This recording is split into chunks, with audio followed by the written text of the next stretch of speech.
नमो नमः संस्कृत। अब नंबर 4 है वृद्धि संधि। वृद्धि संधि इसका सूत्र है वृद्धि रेचि। अब वृद्धि रेचि सूत्र में संधि कैसे होता है उसका बताते हैं। अ आ इत्यनयोः पश्चात ए ऐ ओ औ वेति वर्ण आगच्छति चेत क्रमशः ऐ औ वा भवति। कहते हैं कि अ या आ के बाद यदि ए ऐ ओ औ आदि वर्ण आते हैं तो उनके स्थान पर क्रमशः ऐ और औ हो जाता है। जैसे उदाहरण के लिए एक धन एकम, एक एकम। अब यहाँ पर एक अ धन ए, अ और ए मिलकर के ऐ हो जाएंगे तो यहाँ पर हो जाएगा एक एकम।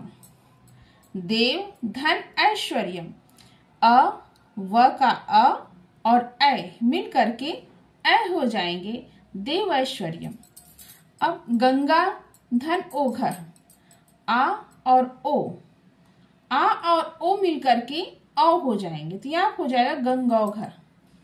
महाधन औषधि, आ और ओ मिल करके औ होगा क्या हो गया महौषधि। अब इसी प्रकार साधन ऐशा, साधन ऐशा तो आ और ए मिलकर के ऐ हो जाएंगे तो बन जाएगा सैषा।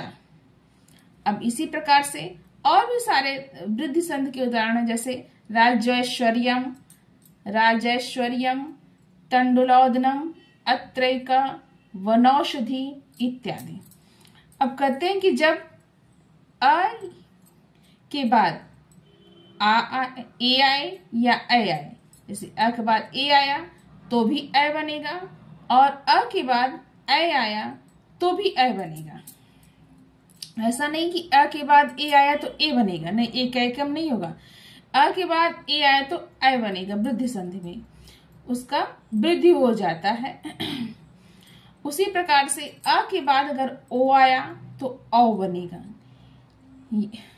या आ के बाद ओ आया तो भी औ बनेगा।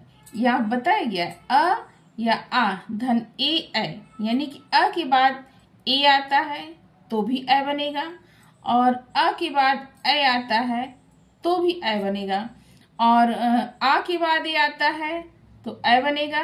आ के बाद अगर ऐ आता है तो भी ऐ बनेगा, ए नहीं बनेगा।